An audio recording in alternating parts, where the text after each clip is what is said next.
Imagina só ter a sua história praticamente apagada, sua cultura inteira rotulada como algo primitivo. A nossa conversa de hoje é sobre como uma geração de artistas africanos usou pincéis e esculturas para lutar de volta. Vamos mergulhar nessa história da poderosa arte pós-colonial, que foi uma verdadeira revolução visual para reconquistar uma identidade.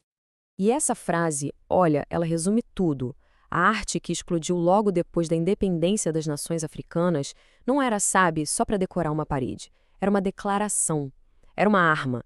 Era um jeito de curar feridas muito profundas e de reafirmar quem eles eram para o mundo inteiro ver.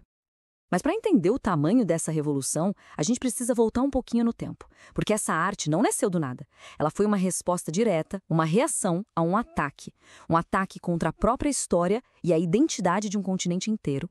De um lado, a gente tinha a narrativa colonial que fazia questão de chamar a arte africana de primitiva, como um jeito de diminuir e desvalorizar toda uma cultura.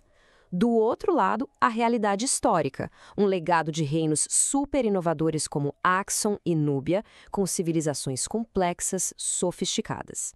O abismo entre a mentira que era contada e a verdade era gigantesco. E essa herança era muito, muito profunda. A gente está falando de milênios de história artística, desde as artes rupestres ancestrais, sabe, até as inovações arquitetônicas de civilizações como o Egito, a Núbia, o Reino de Kush. Foi nesse legado riquíssimo que os artistas pós-coloniais se agarraram para reafirmar o lugar deles no mundo. E aí, a independência chegou, e com ela, a arte se tornou a principal ferramenta de resistência. As armas não eram mais fuzis, mas sim pincéis, cinzéis e, claro, muitas ideias. Os artistas estavam ali, na linha de frente de uma verdadeira revolução cultural. Um dos pioneiros, um dos grandes nomes desse momento, foi o nigeriano Ben Nwonwu. Ele foi uma peça central no que a gente chama de modernismo africano, um movimento que se fazia uma pergunta fundamental: como criar uma arte que seja, ao mesmo tempo, autenticamente africana nas suas raízes e supermoderna na sua linguagem?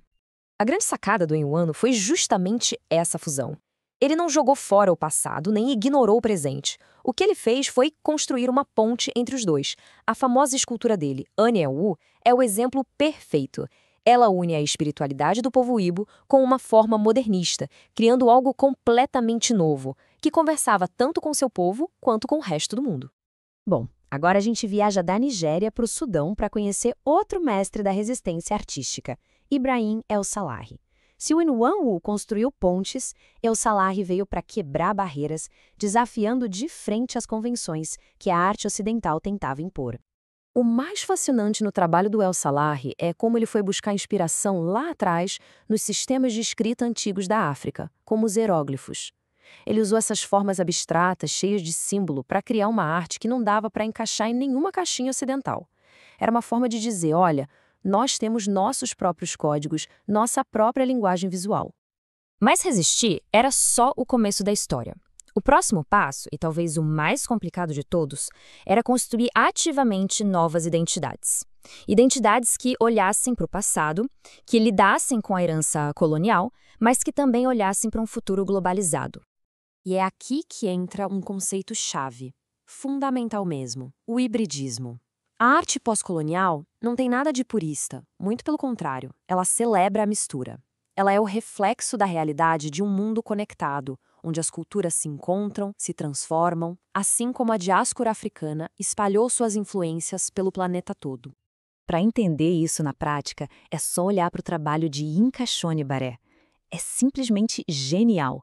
Ele usa aqueles tecidos super coloridos, conhecidos como holandeses, mas que, olha que ironia, são produzidos na África para o mercado africano. Com esses tecidos, Shone Baré cria instalações que questionam toda a história do colonialismo e do comércio, celebrando uma identidade que é, ao mesmo tempo, local e global.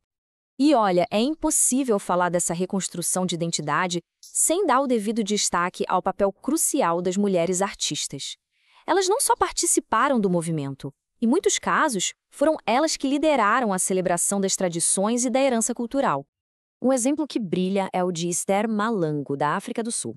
Ela pegou a arte tradicional dos murais Ndebele, uma arte passada de geração em geração entre as mulheres da sua comunidade, e levou para o mundo todo. Ao colaborar com grandes marcas internacionais, ela mostrou que tradição não é coisa de museu, né? Ela pode dialogar com o presente e ter um alcance global imenso. E isso já nos conecta com o impacto global desse movimento. Porque essa explosão artística não ficou só ali, dentro do continente africano. Pelo contrário, ela atravessou fronteiras, influenciou artistas no mundo inteiro e conquistou os espaços mais importantes da arte contemporânea. Agora, dá uma olhada nesta obra. Parece uma tapeçaria gigante, fluida, brilhante, não parece? A pergunta é, do que será que ela é feita? Qual é o material por trás disso? Pois é, pode acreditar. São tampas de garrafa, milhares e milhares delas, costuradas com fios de cobre. Esse é o poder da transformação, um tema central na arte africana pós-colonial. Pegar algo que foi descartado e transformar em uma coisa de uma beleza e de um valor imensos. Esse trabalho incrível é do artista ganense El Anatsui. E essas tampas de garrafa não estão ali por acaso. Elas nos levam diretamente para a história do comércio de bebidas alcoólicas, que foi uma parte muito importante na relação comercial desigual com a Europa. Hoje, essas tapeçarias dele estão nos museus mais prestigiados do mundo, como o MoMA e o Louvre, puxando a conversa sobre história, consumo e memória. Bom, o que a gente viu aqui é só um vislumbre, um pedacinho de uma história gigantesca. A história da arte africana é vasta, riquíssima e continua sendo escrita todos os dias. E fica essa provocação no ar. Se esses artistas usaram a criatividade para reescrever o passado, que outras histórias, que outras perspectivas ainda precisam vir à tona hoje em dia? Então, se essa conversa despertou alguma curiosidade, se deu vontade de saber mais, a ótima notícia é que a história não para por aqui. Dá para mergulhar muito mais fundo nos artigos super detalhados sobre os grandes impérios, as inovações, a cultura do continente, lá no site africanahistoria.com. E claro, a conversa continua em outras plataformas. Para uma dose de inspiração todo dia, é só seguir o canal África na História no Instagram. Para mais histórias visuais como esta, vale a pena assistir no YouTube. E para quem ama um bom garimpo de imagens e arte, tem o Pinterest. Seguindo os canais, a gente não só aprende, mas passa a fazer parte de uma comunidade global apaixonada por celebrar toda a riqueza da história e da arte africana. E para a gente fechar, fica uma última reflexão. A gente viu como a arte foi usada para reescrever o passado. A grande questão agora é como a criatividade hoje pode continuar a reescrever o nosso futuro. Obrigada pela companhia.